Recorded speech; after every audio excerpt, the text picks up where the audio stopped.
हुकमाची राणी या मालिकेत प्रेक्षकांनो असला भारी जबरदस्त असा ट्विस्ट येताना आता आपल्याला पाहायला मिळणार आहे. अखेरीस मालतीने तिच्या नवीन बंगल्यामध्ये आपल्या राणीचं छानपैकी हळदी-कुंकाची पावलं उठवत मस्तपैकी असा गृहप्रवेश केलेला आहे आणि आता राणीचं कौतुक करताना आपल्याला मालती पाहायला मिळणार आहे. उर्मिला आणि विक्रांतच्या नाकावर टिच्चून आपली हुकमाची राणी कशी ही केस जिंकते हे पाहायला खरंच खूपच मजा येणार आहे. आणि हे सगळं कसं घडणार हे जर तुम्हाला पाहायचं असेल तर नक्कीच हा व्हिडिओ शेवटपर्यंत पहा. राणीने आणि इंद्राने मिळून एक असला भारी ट्रॅप लावलेला असतो प्रेक्षकांना बरं का. इकडे आता राणी आणि विक्रांत दोघेही वेश बदलून या कुलकर्णी वकिलाचं म्हणजे नोटरी वकिलाचं जे काही सत्य आहे ते शोधण्यासाठी निघालेले असतात. आता ते काय करतात, कुलकर्णी वकिलाच्या डायरेक्ट ऑफिसला जातात थेट आणि तिथे वेगळ्या वेशात जाऊन त्यांना चेक करायचं असतं की ज्या तारखेला नोटरी वकील बोलतात की माझ्यासमोर तुम्ही सगळ्यांनी सह्या केल्या ते नक्की कोणत्या तारखेला झालं आणि इथे काही त्याचा दस्तऐवज आहे का, काही लिखापट्टी करून ठेवलेली आहे का. यासाठी या दोघांनीही मस्तपैकी असा वेश धारण केलेला असतो राजस्थानी आणि ते त्यांच्या ऑफिसमध्ये जाऊन तिथल्या एका मुलीसोबत म्हणजे त्यांच्या जी काही पर्सनल सेक्रेटरी असते तिच्यासोबत वाद घालत असतात आणि बोलत असतात की आम्हाला तो काही जो कॅटलॉग आहे तो चेक करायचा आहे. पण ती मुलगी काही तयार होत नसते. पण ही काहीतरी इकडचे तिकडचे गोलगमाल गप्पा मारतात आणि तिला अखेरीस तो जो काही कॅटलॉग आहे तो दाखवण्यास प्रवृत्त करतात. आणि आता इथे ती मुलगी म्हणत असते बरं ठीक आहे सांगा तारीख. तेव्हा ही दोघेही जण तारीख सांगतात आणि मग तर ती मुलगी चेक करते. ती म्हणते या तारखेला तुमचं डॉक्युमेंट होणं शक्यच नाही. यावरती राणी आणि इंद्रा बोलतात का बरं असं का होऊ शकत नाही. तेव्हा ती मुलगी सांगते की या तारखेला आमचे वकील साहेब म्हणजेच कुलकर्णी वकील त्यांच्या फॅमिलीसोबत फॅमिली टाईम एन्जॉय करण्यासाठी गेले होते. या तारखेला त्यांनी कोणताही क्लायंट घेतला नाही आणि कोणतेही इथे नोंदणी झालेली नाही आहे. त्यामुळे तुम्ही जे काही बोलता आहात ते सगळं खोटं आहे. पण आता इकडे ती वेळ मारून न्यायला राणी आणि इंद्रा बोलतो नाही आम्ही त्याच तारखेला डॉक्युमेंट केले आहे आणि वकिलांनी सुद्धा त्यांच्यासमोरच करून घेतले आहे. पण इकडे ही मुलगी जी असते सेक्रेटरी ती 1, 2, 3 वेळा सगळा कॅटलॉग चेक करते. पण तिला काही तिथे ती तारीख नोंदवलेली दिसत नाही आणि ह्यांची काहीही नोंद दिसत नाही. ती स्पष्टपणे या दोघांनाही सांगते की या दिवशी आमचे वकील साहेब फॅमिली टाईम एन्जॉय करण्यासाठी त्यांच्या गावाकडे गेले होते. बरं का आता प्रेक्षकांनो इथे तर एक मोठा खुलासा झालेला असतो की हे कुलकर्णी वकील आहेत ते खोटं बोलत आहेत आणि राणी आणि इंद्राच्या हाती असा पुरावा लागलेला असतो की मुळात ज्या तारखेला हे वकील कोर्टात येऊन बोलतात की डॉक्युमेंट झाले आहे त्या तारखेला तर हे इथे उपस्थितच नव्हते. ते त्यांच्या फॅमिलीसोबत एन्जॉय करायला गेले होते. आता राणी आणि इंद्रा त्या सेक्रेटरीपासून तिथून बाहेर निघतात आणि दुसरा विचार करू लागतात. राणी आणि इंद्रा एक छान अशी युक्ती लढवतात आणि आता इकडे त्या नोटरी वकिलाला कॉल करतात. आता त्यांना खरं तर या नोटरी वकिलाचा जो काही घरचा पत्ता आहे तो मिळवायचा असतो. पण त्या सेक्रेटरी मॅडमने यांना तो पत्ता दिलेला नसतो. मग ही दोघे जण एक छान असा जुगाड करतात. ते काय बोलतात, नोटरी वकिलाला तिथला नंबर घेतात आणि कॉल करतात आणि बोलतात की तुमचं एक खूप अर्जंट पार्सल आलं आहे आणि ते तुम्ही घ्या.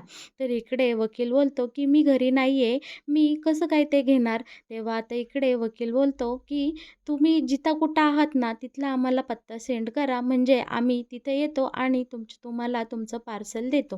तर अशा प्रकारे इकडे नोटरी वकिलाला घोळात घेऊन घेऊन राणीने आणि इंद्राने तो जिथं उपस्थित आहे तिथला पत्ता मिळवलेला असतो. आता दुसरीकडे आबांनीही खूप मोठा असा जबरदस्त या विक्रांतच्या विरोधात ट्रॅप लावलेला असतो. आबांनीही आवाज बदलून या विक्रांतला चांगलाच वेड्यात काढलेला असतो. तू इकडे मला भेटायला ये, मी तुला महत्त्वाचे पुरावे देतो. तू तिकडं मला भेटायला ये, तुला मी महत्त्वाचे पुरावे देतो. असं करून करून आबांनी या विक्रांतची चांगलीच फिरकी घेतलेली असते आणि आबा त्याला एका ठिकाणी बोलवतात सुद्धा. पण आबा आवाज बदलून विक्रांतला असे काही खेळवतात की नाही आता मला वेळ नाही, नंतर ये. असं बोलून बोलून विक्रांतला एका ठिकाणी बोलावून घेतात आणि पुन्हा त्याला तिथून रिकाम्या हाती जावं लागतात. आबा त्याला काही पुरावे वगैरे देत नाही. या दोघांनी आता मस्तपैकी आबांनी या विक्रांतचं डोकं खाल्लेलं असतं आणि विक्रांतला त्याची दिशाभूल करण्यात आबा एकदम सक्सेसफुल झालेले असतात. आता वेळ आलेली असती प्लॅन 3ची. दुसरीकडे मालतीनेही चांगलंच उर्मिलाला असं ट्रॅप केलेलं असतं आणि उर्मिलालाही असा विचार करायला भाग पाडलेलं असतं, की मालतीकडे खूप महत्त्वाचे पुरावे आहेत आणि आता ते केस एकदम जिंकणारच आहे. आणि या सगळ्या मालतीच्या हावभावाने आणि वागण्यामुळे इकडे उर्मिला खूप डिस्टर्ब झालेली असते. उर्मिला सततच मालतीवर पाळत ठेवून असते. आता मालती इकडे मुद्दामूनच वेगवेगळे पेपर्स, डॉक्युमेंट असे घेऊन बसलेली असते आणि ते सतत चेक करत असते आणि मनाशी मुद्दामून या उर्मिलाला पाहून पुटपुटत असते, की "चला बाबा, आम्हाला खूप छान पुरावे मिळाले आहे आणि आम्ही आता केस जिंकणार आहे." म्हणजे इथे मालतीचा असा उद्देश असतो, की ती जे काही करते आहे त्यामध्ये उर्मिलाला तिच्यासोबत असं खिळून ठेवायचं आणि उर्मिलाची दिशाभूल करायची. आणि बरं का प्रेक्षकांनो, आपली मालती ही उर्मिलाची दिशाभूल करण्यात एकदम सक्सेसफुल झालेली असते. उर्मिला सारखी तिच्या पुढं मागं करत असते आणि ते पेपर्स उर्मिलाला चेक करायचे असतात, की नक्की मालती काय करत आहे.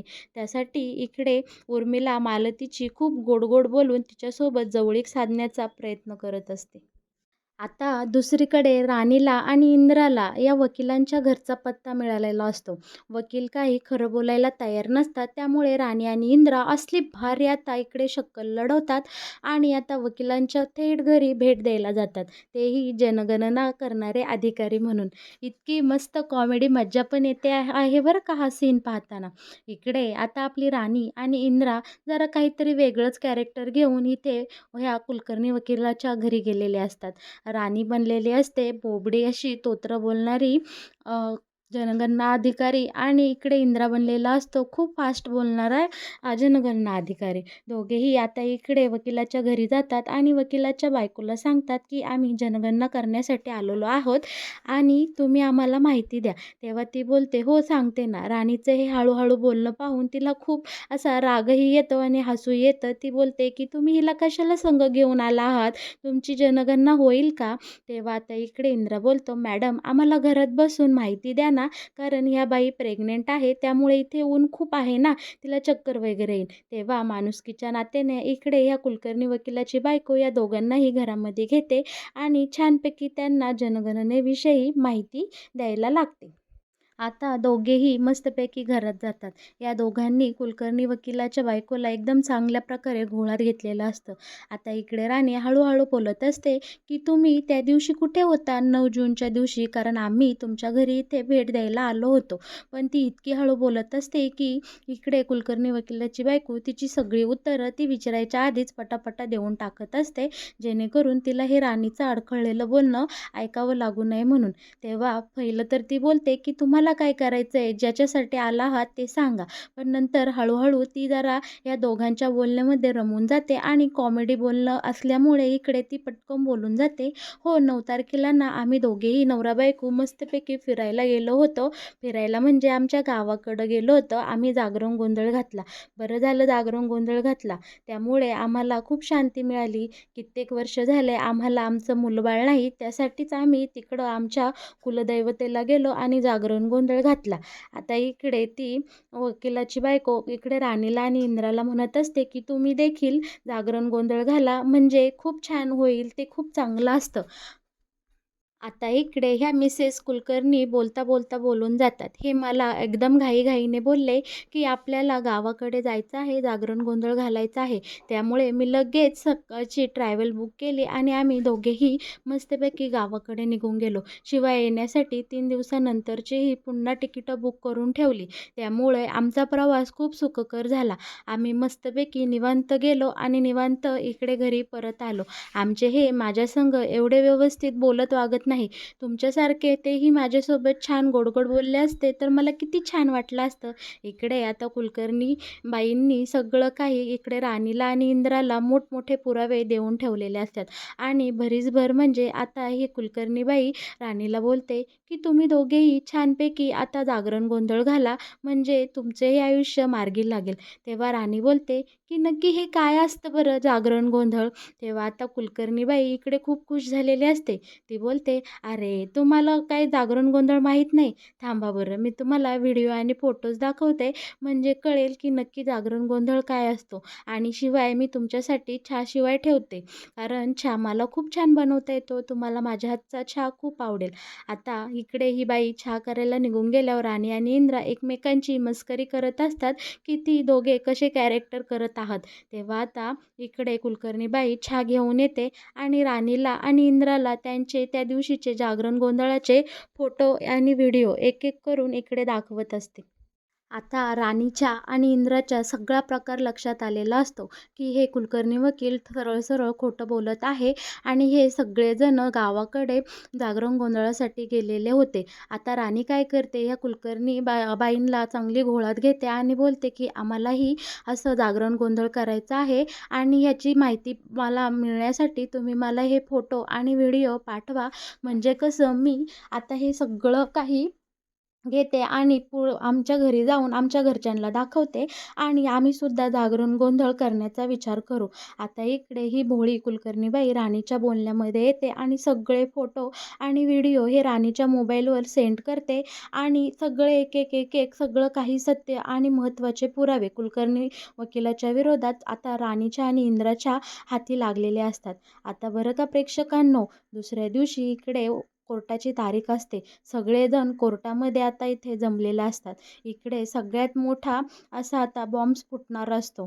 कारखानीस वकिलेला वाटत असतं, की राणी आज केस हारणार, कारण राणीच्या हातामध्ये एकही पुरावे नाही. तेव्हा आता इकडे कारखाने वकील एकदमच गर्वाने फुगलेला असतो आणि तोऱ्या ताठ्याने राणीला नको नको ते बोलून मोकळा झालेला असतो. कोर्टामध्ये केस उभी राहिलेली असते. जज साहेब आलेले असतात आणि जज साहेब आता दोन्हीही आशिलांना त्यांची त्यांची बाजू मांडण्याची परवानगी देतात. वकिलांना सांगतात, की तुम्ही तुमच्या आशिलाची बाजू आता पुन्हा एकदा इथे मांडा, कारण आज या केसचा फायनल रिझल्ट मी देणार आहे. आता इकडे कारखानीस वकील बोलत असतात, की जज साहेब, केस एकदम ओपन आहे.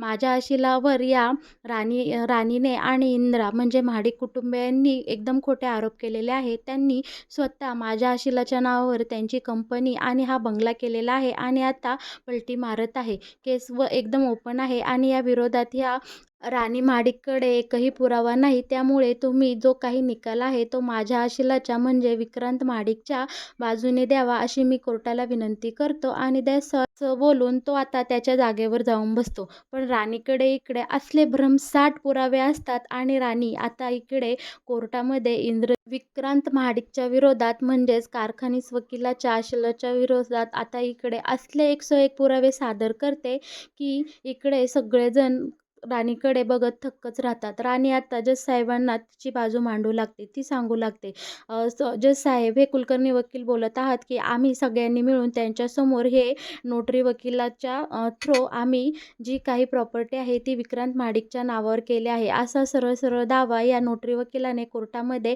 तुमच्यासमोरच आमच्यावर केला आहे. पण हे सगळं खोटं आहे. खरं तर ज्या दिवशी 9 तारखेला हे नोटरी वकील बोलत आहात, की आम्ही त्यांच्याकडे गेलो आणि सगळी प्रॉपर्टी विक्रांत महाडिकांच्या नावावर केली. खरं तर त्या दिवशी हे वकील त्यांच्या फॅमिली टाईमसाठी ते गावाकडे गेले होते आणि त्यांनी तिकडे जागरण गोंधळ केला. त्यांच्या बायकोसोबत हे त्यांचा फॅमिली टाईम आणि देवधर्म करत बसले होते आणि या सगळ्याचे माझ्याकडे जबरदस्त पुरावे आहेत. आणि आता राणी इकडे ज्या त्या ट्रॅव्हलनी हे गावाकडे गेले त्याची सगळे तिकीटं, बुकिंग एकदम परफेक्ट इकडे वकिलांसमोर, जज साहेबांसमोर मांडते. शिवाय त्यांच्या बायकोने तिला सेंड केलेले जे काही फोटोज वगैरे होते सगळं राणी आता इकडे जज साहेबांना दाखवते आणि कोर्टात हे सिद्ध झालेलं असतं, की नोटरी वकील खोटं बोलत आहे आणि विक्रांत महाडिकांनी खोटं बोलूनच राणीकडनं म्हणजेच या इंद्राकडनं सह्या घेतलेल्या आहेत आणि त्यांनी फसवले आहे. इकडे राणीने विक्रांतच्या विरोधात केलेला फसवणुकीचा दावा आता कोर्टामध्ये सिद्ध झालेला असतो व इकडे जज साहेबांनी सगळे काही पुराव्याची शहानिशा केलेली असते आणि फायनली तो दिवस उगवलेला असतो, की जिथे राणी कारखानीस वकिलांसमोर तिची पहिली केस जिंकलेली असते आणि कारखानीस वकील त्यांची आयुष्यातली पहिली केस राणी महाडिक सोबत हारलेले असतात. आता इकडे राणी छानपैकी अशी केस जिंकलेली असते आणि फायनली राणी, इंद्रा, मालती आणि आबांचा विजय झालेला असतो. आता हे वकिलांच्या एकदम नाकावर टिचून आणि उर्मिला आणि या विक्रांतच्या नाकावर टिचून आता मालती या आपल्या राणीला त्यांच्या बंगल्यावर एकदम वाजत गाजत घरी घेऊन जाते. शिवाय राणीची एकदम लक्ष्मीच्या पावलांनीच घरामध्ये गृहप्रवेश करते. मालती आता घरी जाते, छान घर सजवते, शिवाय मस्त कुंकाचं ताट, कुंकाच्या पाण्याचं ताट ठेवते, उंबऱ्यावर छान गडू ठेवते आणि राणीचं एकदम लक्ष्मीच्या पावलांनी घरामध्ये गृहप्रवेश करून घेते. आता राणी तिच्या हक्काच्या घरी आलेली असते बरं का. इकडे मालती आता राणीची एकदम पंचारतीने ओवाळून आरती करते आणि राणीला घट्ट कडकडून मिठी मारते आणि बोलते, तुझ्यामुळेच हा आजचा दिवस आम्हा सगळ्यांना पाहायला मिळाला आहे. तू मनावर घेतलंस, तुझ्या जिद्दीने आणि चिकाटीने तू ही केस जिंकून दाखवलीस आणि आपलं गेलेलं हे सगळं सारं वैभव राणी तू पुन्हा एकदा मिळवून दाखवलं आहे. राणी, खरंच तू माझी हुकमाची राणी आहेस बरं का. आणि इकडे आता इंद्रजितलाही खूप आनंद झालेला असतो. आबांच्या तर डोळ्यातून एकदम आनंद अश्रू वाहत असतात. सगळेजण त्यांच्या बंगल्यामध्ये पुन्हा आलेले असतात. सगळी प्रॉपर्टी त्यांच्या हाती आलेली असते. केस जिंकल्यामुळे राणीच्या मनातही खूप मोठा आत्मविश्वास आता आलेला असतो आणि तीही मनोमन खूप सुखावलेली असते. तर मग प्रेक्षकांनो, कसा वाटला हुकमाची राणी या मालिकेत येणारा हा नवीन ट्विस्ट? आणि हो, तुम्हाला जर हुकमाची राणी या मालिकेचे असेच नवनवीन ट्विस्ट सगळ्यात आधी पाहायचे असतील तर आपल्या या चॅनलला नक्की सबस्क्राईब करा. आणि हो, आपल्या व्हिडिओला लाईक केल्याशिवाय अजिबात पुढे पाहू जाऊ नका. शिवाय तुमचं या मालिकेत येणाऱ्या या नवीन ट्विस्टविषयी काय मत आहे हे तुम्ही नक्कीच मला आपल्या कमेंट बॉक्सद्वारे कळवा. तुमच्या सगळ्या प्रश्नांची उत्तरे नक्कीच इथे तुम्हाला मिळून जातील. धन्यवाद.